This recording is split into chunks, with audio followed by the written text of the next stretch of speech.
한번 따라 하실까요? 성령 충만한 신령한 사람. 성령 충만한 신령한 사람.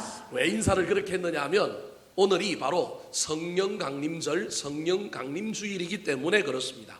성령 강림절은 부활절 후 50일째 되는 날로 마가 요한의 다락방에 모였던 120명에게 성령이 부으신 날을 기념하는 날입니다. 한 마음으로 전혀 기도에 힘썼더니 그들에게 성령이 부어졌는데 예수님이 부활했음에도 불구하고 이 겁쟁이들이 문을 열고 세상 바깥으로 나가지 못했어요. 두려워 떨고 그렇게 연약했던 제자들에게 성령이 임하니까 목숨을 내걸고 담대하게 복음을 전하는 거예요. 두려움은 사라지고 기쁨이 넘칠 뿐만 아니라 얼마나 그들이 담대했던지 세상이 감당할 수 없게 된 것입니다. 성령 강림절이 왜 중요하냐 하면 이 성령 강림절이 바로 교회의 생일날이기 때문에 그렇습니다.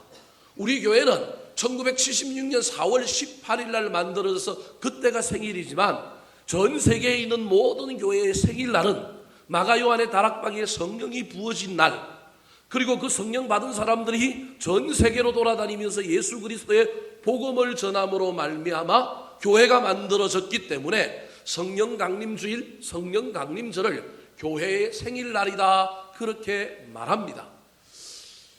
그날을 기념하여 오늘 우리도 예배하고 있는데 이 예배에 성령님께서 오셔서 우리에게 기름 부어 주셨으면 좋겠습니다.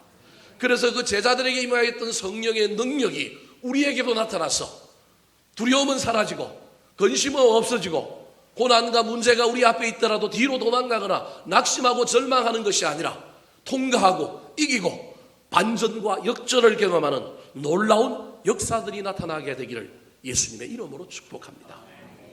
오늘 본문 말씀은 사도 베드로가 하나님을 믿는 믿음의 사람들에게 보내는 편지입니다. 그런데 이들이 지금 어떤 상황 가운데 있었느냐면 극심한 핍박과 고난 가운데 있었습니다. 그것을 어디에서 알 수 있을까요? 베드로전서의 첫 시작인 1장 1절에 그 내용이 나타납니다. 같이 한번 읽어볼까요? 시작. 예수 그리스도의 사도 베드로는 본도 갈라디아 갑바도기아 아시아와 흩어진 나그네. 이 편지를 받고 있는 사람들을 두 가지 정체성을 가지고 이야기하고 있는데 하나는 흩어졌다, 또 다른 하나는 나그네라는 거예요. 고향을 잃어버리고 쫓겨나서 흩어져서 사는 거예요. 그런데 정착하지 못하고 또 어떻게 될지 모르는, 어디로 또 도망을 가거나 어떻게 살아야 할지 모르는 나그네라는 거예요. 예루살렘에 모여있던 하나님의 백성들이 주를 섬기고 신앙생활을 하다가 로마의 박해를 피하여 안디옥을 비롯한 터키 지역으로 갔는데 또 그곳에서 박해가 일어나서 심한 박해와 고난 때문에 그들이 살 수 없어서 흩어진 거예요. 얼마나 많은 고난이 있었던지 흩어진 나그네라고 표현하고 있는 거예요. 근데 흩어져 간 동네가 어디냐 보니까 본도, 갈라디아, 갑바도기아, 아시아와 비두니아예요. 저 뒤에 나오는 아시아와 비두니아는 터키 내륙 쪽에 해당되는 좀 가까운 지역이고 나머지 본도, 갈라디아, 갑바도기아는 전부 어느 지역이냐면 터키 북부 지역이에요. 그 터키 북부 지역이면 어디에 가까운 곳이냐면 소련에 가까운, 러시아에 가까운 거예요. 그루지아, 우크라이나 뭐 이런 쪽에 가까운 거예요. 흑해 연안에 있는 지역인 거예요. 그러니까 예루살렘에서 고난을 피하여 쫓겨 어디까지 갔느냐 하면 터키 북부 지역을 통하여 흑해 연안까지 흩어진 사람들에게 편지를 보내고 있는 거예요. 그러니 이 편지를 받는 사람들이 얼마나 힘이 들겠어요. 그런데 이 힘든 상황 가운데 있는 이 흩어진 나그네들을 향하여 베드로 사도가 건면하고 있는 건면의 일성이 뭐냐 하면 1장의 주요 내용이 뭐냐 하면 너희들에게 고난이 있는 거 내가 안다. 너희들이 힘든 거 안다. 그럼에도 불구하고 내가 너희들에게 건면하는 말이 있으니 너희들이 산 소망을 붙들고 살았으면 좋겠다. 예수 그리스도가 십자가를 졌지만 부활의 영광으로 나타났던 것처럼 너희들에게 그 부활의 소망을 가지고 이 고난을 이겼으면 좋겠다. 이 고난을 통과했으면 좋겠다. 이게 1장의 내용이에요. 그것의 대표적인 구절이 몇 절이냐면 3절입니다. 1장 3절 말씀.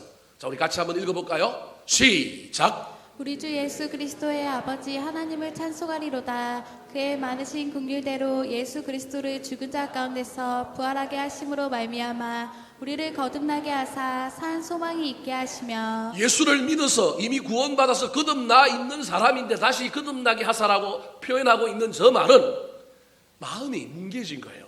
마음이 절망이 찾아온 거예요. 낙심이 찾아온 마음을 다시금 은혜로 거듭나게 하사 너희들이 산 소망이 있었으면 좋겠다. 고난이 어떠할지라도 문제가 어떠할지라도 그 고난과 문제 가운데 예수 그리스도의 산 소망을 붙들고 살아라. 이게 1장의 내용인 거예요. 그런데 그것만 갖고 살기에는 인간이 연약해. 그것만 갖고 살기에는 산 소망만 붙들고 살기에는 때로는 우리가 헷가닥해. 그래서 2장에 드디어 오늘 우리 설교 말씀의 본문인 2장에 와서 무엇을 이야기하고 있냐 하면 산 소망 위에 뭘 보태라고 얘기하고 있냐 하면 성령의 충만함을 보태라는 거예요. 그래서 2장 오늘 우리가 읽었던 본문 말씀에 가장 반복되어서 많이 나타나고 있는 단어가 어떤 단어냐 하면 신령한이라고 하는 단어입니다. 신령한 젖, 신령한 집, 신령한 제사. 너희들이 신령한 사람이 되었으면 좋겠다. 그런데 어찌 인간이 신령해집니까? 신령하려면 신이 찾아와야죠. 신령하려면 영이 찾아와야지. 그래서 성령님께서 너희들에게 찾아가셔서 너희들을 충만케 함으로 말미암아 산 소망을 붙들고 성령 충만의 능력을 입어서 이 고난을 이기고 이 환난을 이기고 나아가라고 말하고 있는 겁니다. 이 놀라운 성령의 능력이 우리 대한민국에 강력히 임하였으면 좋겠습니다. 강대국이 판을 치고 있는 이 세상에 중국과 미국 사이에서 무역적으로 수출적으로 어떻게 해야 할 바를 몰라서 헤매고 있는 이 나라 위에 저 북한이 미사일을 가지고 핵을 가지고 여전히 위협하고 있는 상황 속에서 우리 민족에게 성령이 부어져서 통일이 될 것이다. 우리나라가 다시금 강대해질 것이다 하는 산 소망 위에 성령님께서 이 한반도에 성령을 부어주셔서 하나님께서 성령 충만한 나라로 만들어 주셔서 이 한반도가 이 고난을 이 시대적인 상황을 다 물리치고 다 통과하여 다시금 우뚝 서는 나라가 되기를 소망합니다. 한국에 있는 교회들이 얼마나 지금 욕을 먹고 더 이상 부흥이 되지 않는 처참한 지경에 이르렀는지 모릅니다. 에스겔서에 나오는 마른 뼈와 같은 그런 상황이 지금 한국교회의 상황입니다. 더 이상 부흥이 되지 않는 이 상황 속에 이 한국교회에 하나님의 놀라운 성령이 부어졌으면 좋겠습니다. 여전히 부흥이라고 하는 산 소망을 꿈꾸고 있고 이 땅에 교회를 보내신 이유가 있음을 믿는 교회와 목회자들과 성도들이 산 소망을 가지고 있을 때 그때 한국 교회 안에 성령님의 기름 부으심이 넘쳐 흘러서 다시금 교회가 이 땅의 희망이 되고 소망이 되고 이 땅의 연약한 자들, 이 땅의 소외된 자들, 이 땅에 갈 길을 몰라 하는 자들을 품고 그들을 세워주며 이 사회의 등대와 같은 영향력을 행사하는 놀라운 역사가 성령 충만으로 나타나기를 소망합니다. 우리 덕양중앙교회 가운데 이 성령의 기름 부으심이 넘쳐 흘렀으면 좋겠습니다. 그래서 이 지역에 주의 복음을 전하는 구원의 방주선으로서 그 역할을 잘 감당할 뿐만 아니라 우리 교회 교인들에게 산 소망을 붙들고 그래도 살아가고 있는 우리 교인들에게 이 성령이 부어져서 육신의 질병 가운데 있는 자가 치유함을 얻고 물질의 문제 때문에 기도의 문을 여는 자들에게 성령 충만의 능력이 임하여 그 문제가 해결되고 자녀들을 위하여 기도할 때 그 기름 부으심이 흘러 넘쳐서 우리 자녀들 앞길에 시온의 대로가 펼쳐지고 우리의 기도가 응답되는 놀라운 역사가 나타나게 되기를 우리 구주 예수 그리스도의 이름으로 축원합니다. 그렇다면 이 성령이 부어지기 위하여 성령으로 충만한 저와 여러분이 신령한 사람이 되어서 산소망을 붙들고 고난을 이기고 핍박을 이기고 문제를 넘어서기 위해서는 어떻게 살아야 할까요? 첫 번째로 따라 하시겠습니다. 어린 아이의 일을 버려야 합니다. 어린아이의 일을 버려야 합니다. 아이들 중에 집을 나서서 여행을 갈 때 자기가 배든 베개나 이불을 가지고 가는 아이들을 간혹 볼 수 있습니다. 그것이 없으면 안정감을 잃어버리고 불안해서 잠을 못 자기 때문에 그렇습니다. 그런데 어른이 되어서도 이 어린아이의 태도, 이 어린아이의 삶을 그대로 간혹 가지고 있는 어른들이 있습니다. 그 어른을 뭐라고 불러요? 성인아이라고 불러요. 몸은 성인인데 마음은 뭐예요? 아이인 거예요. 그래서 여전히 아이가 하던 행동을 아직도 못 버리고 가지고 있는 겁니다. 신앙생활도 마찬가지입니다.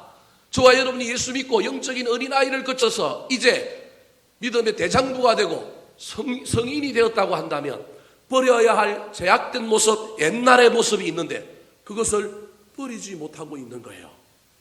그것을 버려야만이, 특별히 악을 버리고 제약을 버려야만이 성령님이 우리 가운데 오시는 거예요.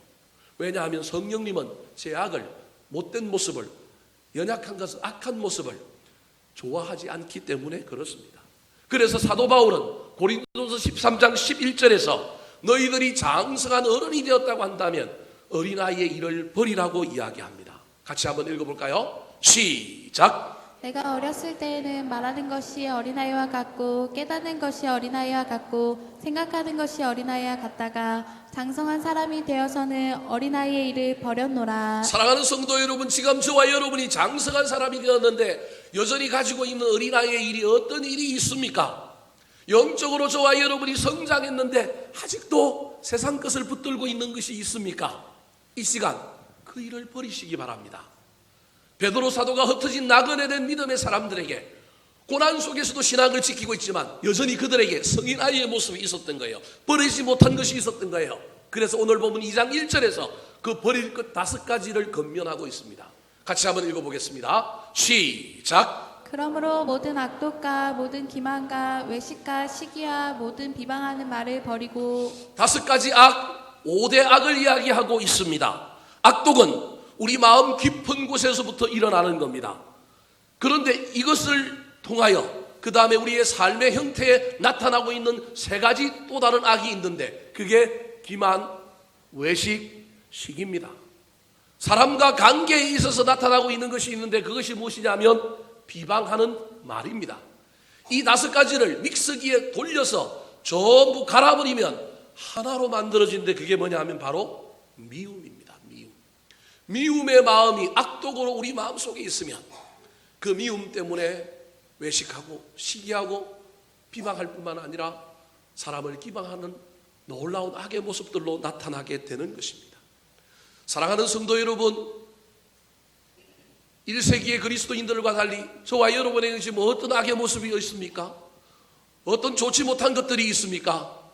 우리 주님 앞에 개인적으로 직면하여 내가 여전히 가지고 있는 성인 아이의 모습이 있다면, 내가 여전히 벗어버려야 할 옷이 있다면 잘 분별하여 이 시간 예배하는 가운데, 기도하는 가운데 성령님 벗어버리게 하여 주시옵소서, 태우게 하여 주시옵소서, 끊어버리게 하여 주시고 내가 장성한 분량에 이르는 어른의 삶을 살 수 있도록 도와주시옵소서. 특별히 내 안에 미움, 분노, 악한 것들 모양이라도 사라지게 도와주시옵소서. 기도함으로 말미암아 성령님께서 우리 안에 오셔서 나를 정직하고 거룩하게 만들어 다시금 나를 사로잡아 더 아름다운 길로 걸어가게 만드는 놀라운 역사들이 나타나게 되기를 우리 구주 예수 그리스도의 이름으로 축원합니다.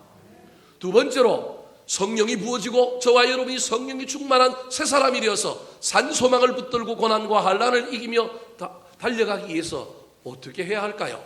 따라 하시겠습니다. 신령한 것을 사모해야 합니다. 신령한 것을 사모해야 합니다.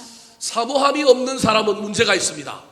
특별히 신앙생활에도 사모함이 없는 사람은 그 신앙에 문제가 있습니다. 그럭저럭 떳떳 미지근하고 평범하다.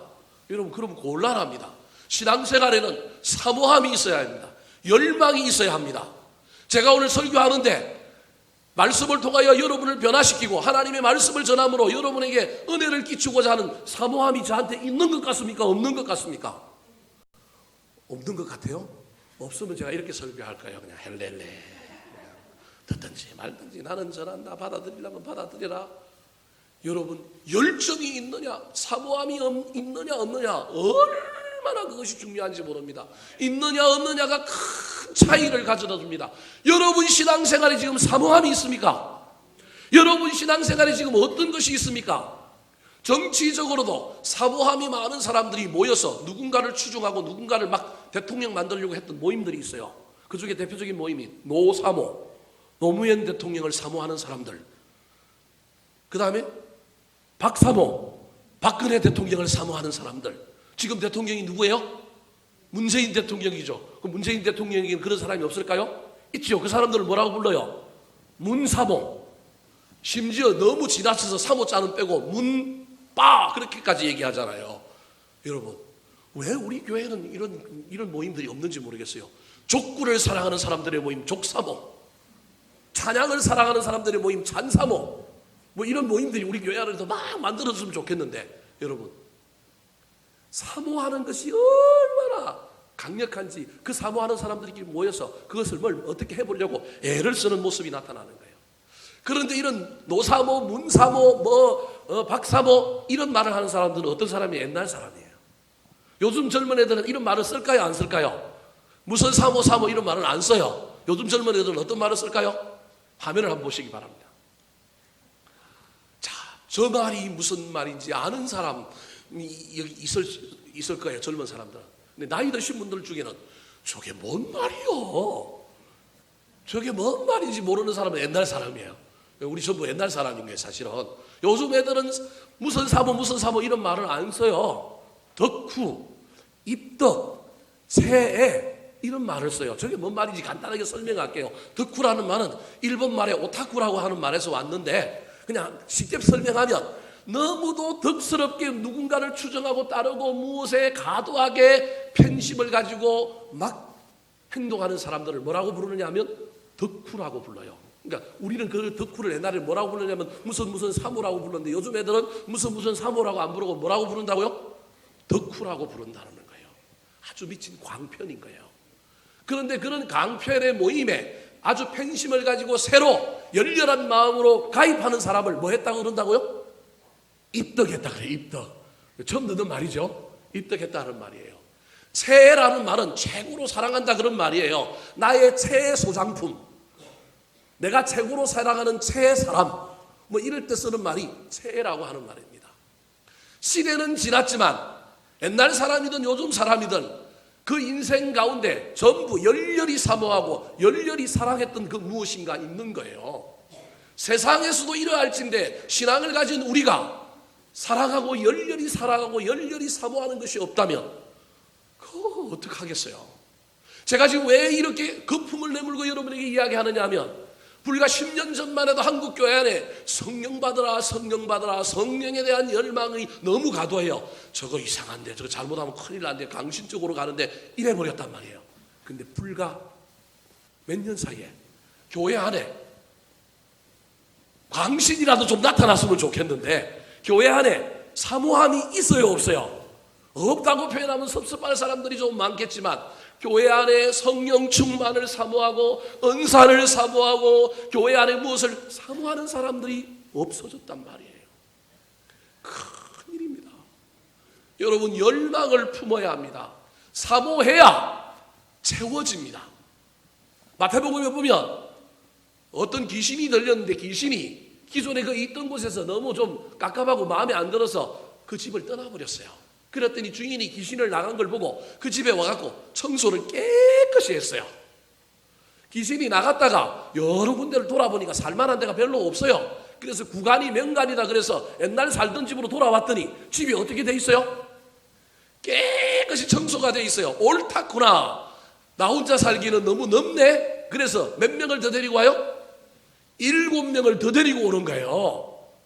그래서 그 집이, 그 사람이 예전보다 형편이 더 나빠졌다. 성경은 그렇게 얘기하고 있습니다. 무슨 말입니까? 버려야 합니다. 어린아이의 일을 버려야 하고, 죄를 버려야 하고, 나쁜 습관을 버려야 하고, 우리의 거친 형상들을 버려야 합니다. 근데 버리기만 하면 안 되고 뭐 해야 되느냐면 채워야 되는 겁니다. 채워야 돼요. 질량 보존의 법칙에 하여 어떤 공간에 무엇이 가득 차 있으면, 무엇인가 새로 들어오지 않으면 이것이 밀려나지 않는 거예요. 자발적으로 청소했다면 이 안에 어떻게 해야 되냐면 채워져야 하는 거예요. 그런데 신앙은, 영적인 것은 물질이 아니라서 갑자기 뭘 없애고 막 채우기가 쉽지 않단 말이에요. 그래서 채우기 위해서는 뭘 해야 한다고요? 사모해야 합니다. 사모하면 주님께서 채워주십니다. 성령 충만한 사람이 되려면 사모함으로 채워야 할 것이 있어요. 성경에 아주 사모를 많이 했던 사람들이 있는데 그래서 사모가 된 건 아니고 왕이 된 사람 중에 다윗이라고 하는 사람이 사모함이 넘친 사람이에요. 열정이 넘친 사람이에요. 그가 사모한 것이 많았는데 그 중에 사모한 것 중에 대표가 무엇이냐면 성전 짓는 것을 사모했습니다. 역대상 29장 3절 말씀 같이 한번 읽어볼까요? 시작. 성전을 위하여 준비한 이 모든 것 외에도 내 마음이 내 하나님의 성전을 사모함으로 내가 사유한 금 은으로 내 하나님의 성전을 위하여 드렸노니. 다윗이 성전을 지으려고 했는데 하나님 너는 전쟁 많이 하여 피 흘려서 안 되니 너는 짓지 마라 그렇게 말한 거예요. 그럼에도 불구하고 성전 짓고자 하는 사모함이 이 마음속에 넘치니 그가 자기 아들 때의 성전 지을 것에 대한 하나님의 약속의 말씀을 믿고 그 사모함 때문에 뭐 해요? 물질을 하나님께 드렸어요. 있는 거 없는 거 다 모아 드렸지만 사실은 사모하니까 하나님이 다윗에게 새 옷을 주신 거예요. 다윗이 자원하여 드리니까 그 당대 누구까지 드렸느냐 하면 백성들까지 자원하여 드렸습니다. 여러분 역대상 29절을 오늘 29장을 집에 가서 한번 읽어보십시오. 사모하는 자에게 채워주시고 채워주심으로 말미암아 자기는 짓지 못함에도 불구하고 성전을 지을 수 있도록 모든 것을 허락해 주신 거예요. 여러분 사모해야 합니다. 그런데 다윗이 또 사모한 것이 하나 있는데 그것이 오늘 본문과 관련된 내용이에요. 다윗은 고난 가운데 있든 환난 가운데 있든 쫓겨다니든 무엇을 하든지 간에 다윗은 무엇을 사모했느냐 하면 말씀을 사모했습니다. 시편 19편 10절 말씀 시작. 금 고 많은 순금보다 더 사모할 것이며 꿀과 송이꿀보다 더 달도다. 주어가 없어요. 주어는 말씀 율법인데 어디에 있느냐 앞에 있어요. 즉 말씀을 사모하는데 무엇보다 사모해요? 금 곧 많은 순금보다 더 사모한대요. 예를 들어 봅시다 여러분. 지금 여기 성경책이 있고 여기 순금이 있어요. 뭘 더 사모할래요? 골치 아픕니다 이제 우리 인간은. 다윗은 금보다 뭘 더 사모했다고요? 말씀을. 내가 고난 가운데 갈지라도 사울에게 쫓겨다닐지라도 주로 이 밤에 나를 만나 주시고 내 기도를 들어주시고 말씀하여 주시옵소서. 다윗은 말씀을 사모했어요.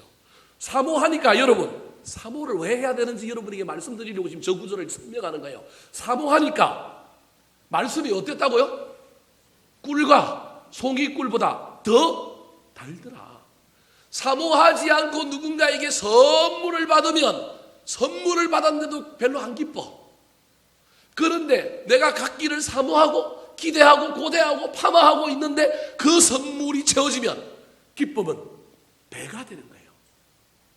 말씀을 사모했는데 그 말씀이 오니 얼마나 단지 몰라요. 여러분 사모하시기 바랍니다. 특별히 성령 충만을 원하십니까? 성령 충만은 반드시 말씀 속에서 역사한다는 사실을 기억하시기 바랍니다. 그래서 오늘도 베드로 사도는 쫓겨다니는 흩어진 나그네 된 사람들에게 고난과 핍박 속에 있는 이 사람들에게 너희들이 신령한 사람이 되었으면 좋겠는데 그러려면 무슨 젖을 사모하라고요? 신령한 젖을 사모하라는 거예요. 자 2절 3절 말씀 같이 한번 읽어볼까요? 시작. 갓난 아기들 같이 순전하고 신령한 젖을 사모하라. 이는 그로 말미암아 너희로 구원에 이르도록 자라게 하려 함이라. 너희가 주의 인자하심을 맛보았으면 그리하라. 신령한 젖은 말씀을 의미합니다. 그런데 그 말씀이 어떤 말씀이라고요? 신령한 말씀이라는 거예요. 무슨 말입니까? 성령의 감동, 성령의 충만함으로 받은 말씀은 신령한 젖이에요. 여러분 말씀도 그냥 받지 마시기 바랍니다. 사모함으로 받으면 사모함 속에 능력이 나타나서 그 말씀 가운데 성령의 놀라운 역사가 일어난다라는 거예요. 그 말씀은 너희를 구원에 이르도록 뭐하게 한다고요? 자라게 하는 거예요. 어린아이의 일이 벗어지지가 않습니까? 벗어버리라 그랬는데 벗어지지가 않습니까? 벗어지는 방법은 회개요. 내가 막 끊어내고 의지적으로 노력하는 것도 있지만 또 다른 방법이 말씀의 맛을 먹고 내가 자라면 옷이 안 맞아서 그 옷은 뭐 하게 돼요? 벗어버리게 되는 거예요. 제된 모습 벗어지기가 쉽지 않지요. 나 안에 있는 거친 형상들이 잘 사라지지가 않지요. 왜 그런지 아십니까? 내가 지금 그 옷을 입고 있는 만한 체격이 되기 때문에 그런 거예요. 빨리 말씀을 먹고 내가 뭐 하면 돼요? 자라면 된다니까요. 자라면 제된 모습이 더 이상 나를 올가내지 못합니다. 그 옷을 입을 수가 없습니다. 벗어 버려야 합니다. 그래서 저와 여러분이 사모해야 돼요. 뭘 사모하라고요?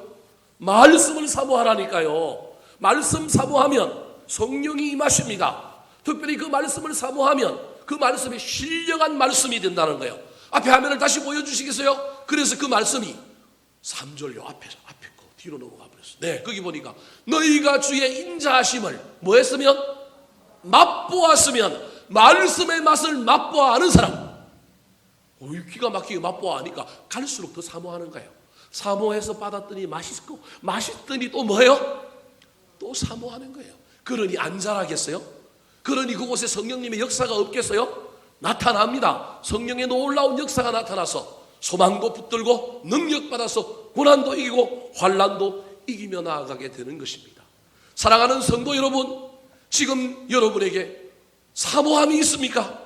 열정이 있습니까? 열망이 있습니까? 사모하십시오. 사모하면 채워주실 것입니다. 시편 107편 9절 말씀 시작. 그가 사모하는 영혼에게 만족을 주시며 줄인 영혼에게 좋은 것으로 채워주심이로다. 사모하면 만족을 주십니다. 사모하면 채워주십니다. 기도하시고 응답을 사모하시기 바랍니다. 주님 앞에 나아가 고난이, 문제가, 내 인생의 여러 가지 장애물들이 사라지기를 사모하며 기도하시기 바랍니다. 그런데 저와 여러분이 자녀들을 위하여 사모함도 가지고 있고 가정과 직장과 직업의 문제를 바라보면서 사모함도 가지고 있어야 하지만 우리 그리스도인들의 최고로 사모해야 될 것은 내 영이 자라는 겁니다.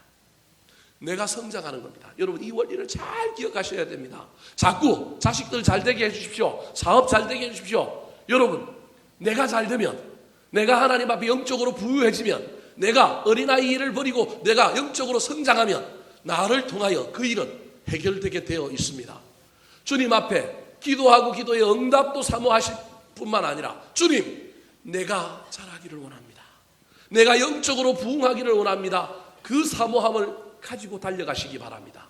그때 반드시 저와 여러분이 사모해야 할 것이 뭐라고요? 말씀입니다.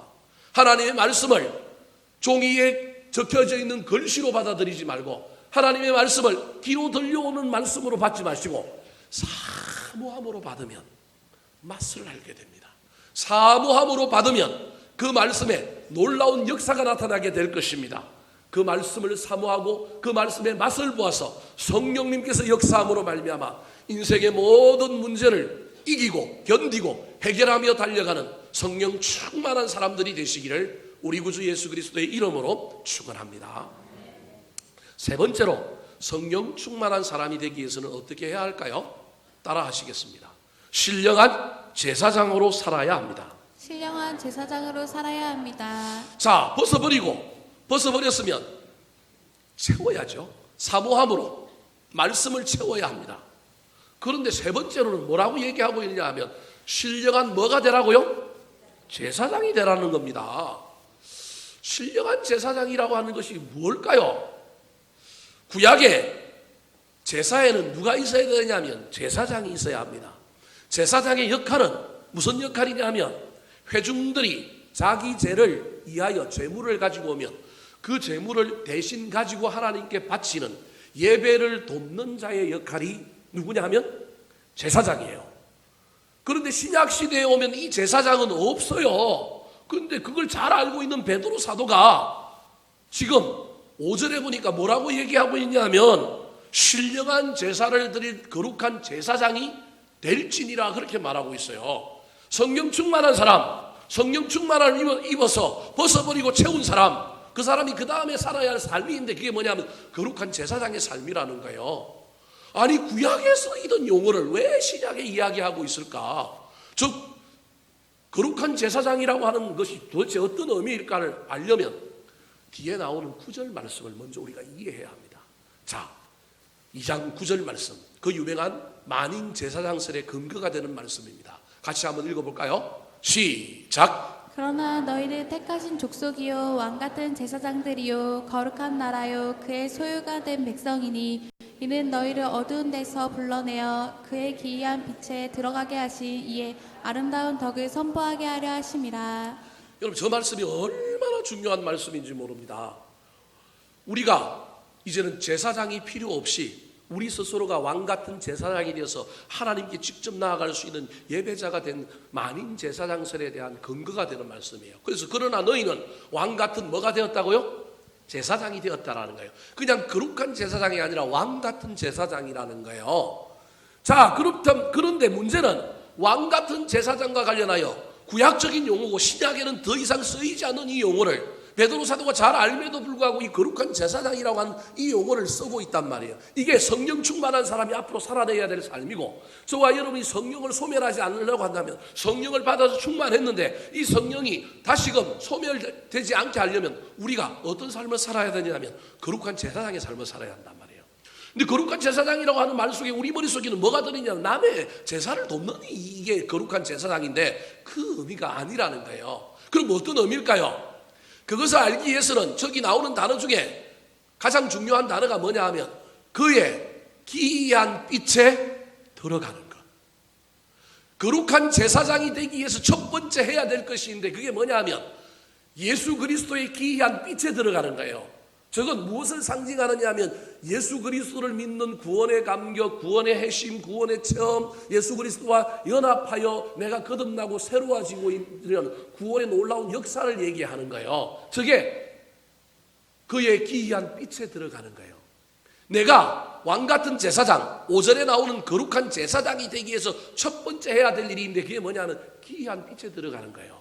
그것을 오늘 본문 4절에는 뭐라고 설명하고 있을까요? 자, 오늘 본문 4절을 한번 읽어볼까요? 4절 시작. 사람에게는 버림바가 되었으나 하나님께는 택하심을 입은 보배로운 산돌이신 예수께 나아가. 자, 9절에 나오는 기이한 빛에 들어가는 것을 4절에는 뭐라고 얘기하고 있냐면 보배로운 산돌이신 예수님께 뭐 한다고요?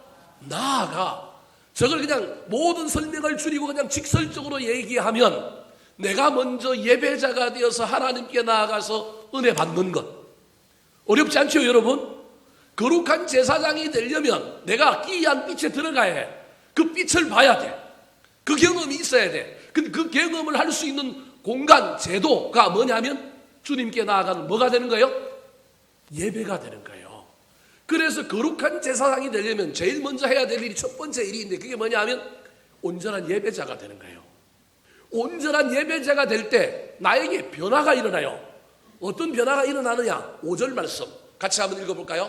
시작. 너희도 산돌같이 신령한 집으로 세워지고 예수 그리스도로 말미암아 하나님이 기쁘게 받으실 신령한 제사를 드릴 거룩한 제사장이 될지니라. 어렵죠?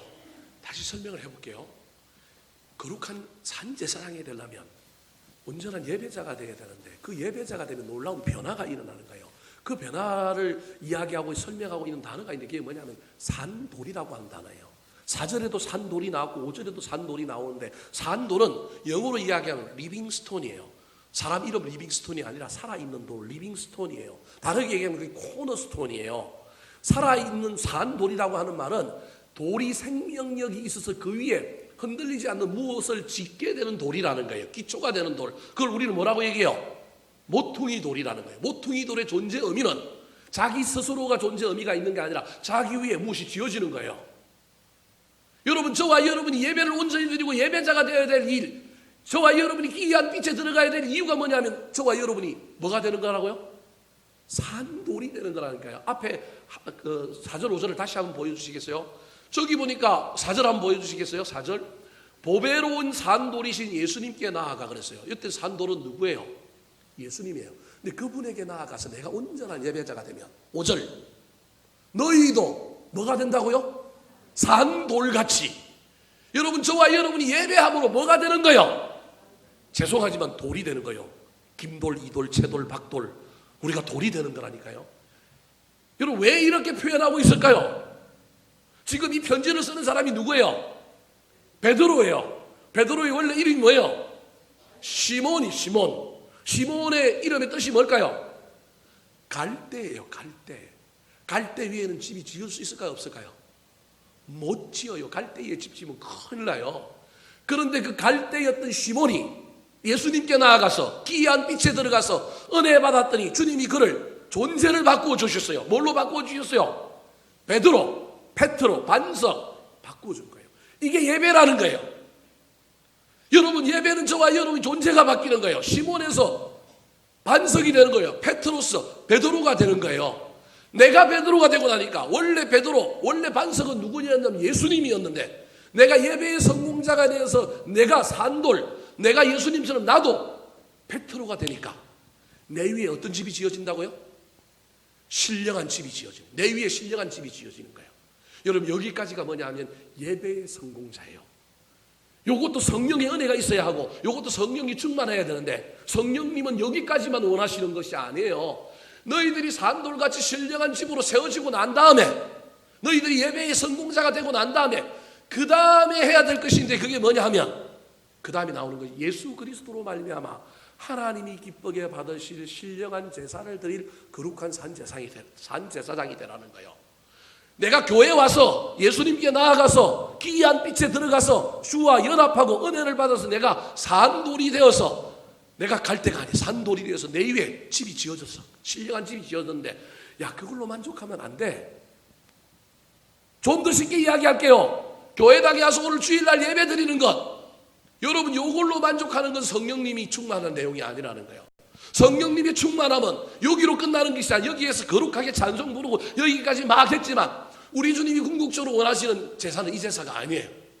우리 주님이 궁극적으로 원하는 제사는 이 제사만을 원하는 게 아니에요. 물론 이 제사도 없어서 문제지만 이 제사를 드려서 저와 여러분이 산돌이 되고 그 위에 신령한 집을 세웠다고 한다면 그 다음에 성령 충만한 사람 또 우리가 성령 충만한 사람으로 계속해서 선순환의 고리를 이어가기 위해서는 반드시 드려야 할 제사가 있는데 그 제사가 세상에서의 제사예요. 세상에서 제사. 지금 저 얘기가 하나님이 기쁘게 받으실 신령한 제사는 어디서 드리는 제사냐면 가정에서 드리는 제사예요. 어디서 드리는 제사냐면 세상에서 드리는 직장에서 드리는 제사예요. 저건 알고 보면 사실은 제사가 아니야. 저와 여러분은 교회 나와서 종교적인 행위를 하고 찬송을 부르고 제사를 드렸지만 실제로 우리가 세상에서 하는 건 제사를 드리는 것이 아니라 뭘 드려요? 일을 한다니까요. 가정에서 설거지를 하고 가정에서 빨래를 개고 가정에서 뭘 하고 직장에서 일을 하는데 그 일 자체가 하나님이 기쁘시게 받을 만한 뭐라고요? 제사라는 거예요. 네가 그 일을 그렇게 하면 너는 세상에서 뭐라고요? 거룩한 제사장이라는 거예요. 저게 거룩한 제사장의 의미입니다. 이야기를 돌고 돌아와서 여러분들이 막 헷갈렸을 텐데 여러분 이 원리를 제가 왜 이렇게 설명하느냐면 그래야 저와 여러분의 마음속에 이게 남기 때문에 그렇습니다. 그냥 세상에 가서 잘 살아라 그러면요 여러분 이게 잘 안 돼요. 여러분 저게 제사라니까요. 거룩한 제사장은 교회에 있는 제사장이 아니라 어디에 있어요? 집에 있다니까. 저와 여러분이 가정에 있다니까. 남편인 제가 제 아내에게 거룩한 제사장이 돼야 돼요. 아내인 여러분이 집에서 뭐가 돼야 돼요? 거룩한 제사장이 돼야 돼요. 부부가 자식들에게 뭐가 돼야 돼요? 거룩한 제사장이 돼야 된다니까. 그러려면 오늘 이 예배에서 저와 여러분이 귀한 빛에 들어가고 하나님과 연합함으로 우리가 뭐가 돼야 돼요? 산돌이 돼야 되는데 죽은 돌이 아니고 산돌이 돼야 된다니까요. 자식들이 아무리 우리를 찌르고 남편이 아무리 나를 힘들게 해도 내가 흔들리지 않는 무슨 돌이 돼야 돼요? 산돌이 돼야 돼요. 아내가 나를 아무리 못 알아준다고 막 삐지르거나 그런 것이 아니라 신령한 집이 돼야 되는 거예요. 그래서 그 능력 가지고 그 성령의 충만한 능력을 가지고 우리가 다시금 가정에서 직장에서 삶의 현장에서 저와 여러분이 멋지게 살아내는 것, 건사하게 살아내는 것, 그걸 우리 하나님이 뭐라고 얘기하냐면 하나님이 기쁘시게 받는 뭐라고요? 제사다. 너희들이 그 일을 잘 해낼 때 그것을 통하여 너희들에게 내가 이름을 하나 지어줬는데 너희들이 어떤 이름을 가지게 될 거다? 거룩한 제사장이다 이 말입니다. 거룩한 제사장은 교회에 있지 않습니다. 여러분 교회 제사장은 저 하나로 만족하십시오. 세상에서 저는 아무것도 아니지만 여러분은 세상에 나가면 다 뭐라고요? 거룩한 제사장이라는 거예요.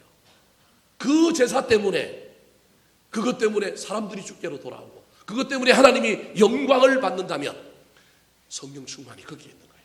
여러분 성령 충만은 교회 안에 와서 방언하고 교회 안에 와서 뜨겁게 찬송하고 이때도 있지만 진짜 성령의 충만함은 어디에 나타나야 하느냐면 식당에서 내가 접시를 닦을 때 내가 어디에서 일을 하고 있을 때 내가 무슨 일을 하고 있을 때 내가 어떤 곳에 있을 때 그곳에 성령의 충만함이 나타나야 합니다. 이곳에서 받은 성령 충만함을 저와 여러분이 소멸하고 저와 여러분이 잊어버리지 않으려고 빼앗기지 않으려고 한다면 삶의 현장에서와 여러분이 뭐가 되어야 한다고요? 거룩한 제사장, 그래서 그 선순환이 일어나는 거예요. 설교하기는 쉽지만 살기는 어렵지만 여러분, 저와 여러분이 이 원리를 잘 기억하여 저와 여러분이 산돌이 되었으면 좋겠습니다.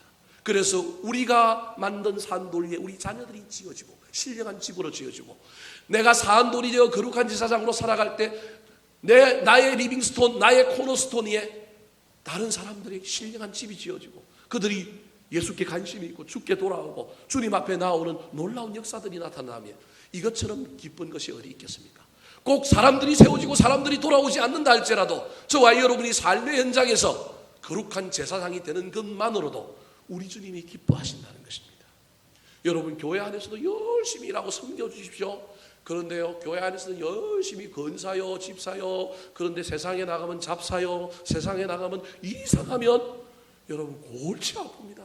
성령 충만한 것이 아닙니다. 성령은 어디든지 생명입니다. 어디든지 세우는 거예요. 어디든지 영향력을 끼치는 거예요. 살아서 숨쉬는 것이 성령입니다. 성령을 단순히 에너지로 어떤 능력으로만 이해하여 방언하고 은사를 하고 뭐 신기한 능력을 해가는 것으로 생각하면 큰일 납니다. 삶의 능력이 나타나지 않는 능력이 무슨 소용이 있습니까? 예수를 믿고 구원받았다고 한다면 저와 여러분이 그 놀라운 그 은혜와 그 능력이 어디에도 나타나야 돼요? 삶에도 나타나야 돼요. 저와 여러분 인격에도 나타나야 돼요. 쉽지는 않지만, 한 번에 변하지는 않지만, 그럼에도 불구하고 이 놀라운 인격의 변화와 삶의 변화가 저와 여러분의 일생 동안 점진적으로 조금씩 때로는 롤러코스터를 탈지라도 그것이 일어나야 하지 않겠습니까?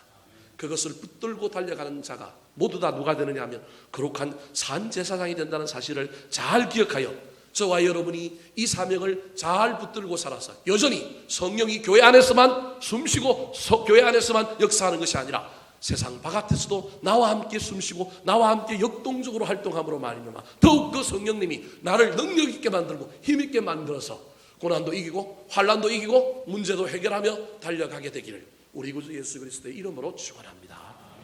한번 따라 하실까요? 성령 충만한 사람, 성령 충만한 사람, 어린아이의 일을 버려야 합니다. 어린아이의 일을 버려야 합니다. 신령한 것을 사모해야 합니다. 신령한 것을 사모해야 합니다. 신령한 제사장으로 살아야 합니다. 신령한 제사장으로 살아야 합니다. 기도하겠습니다. 하나님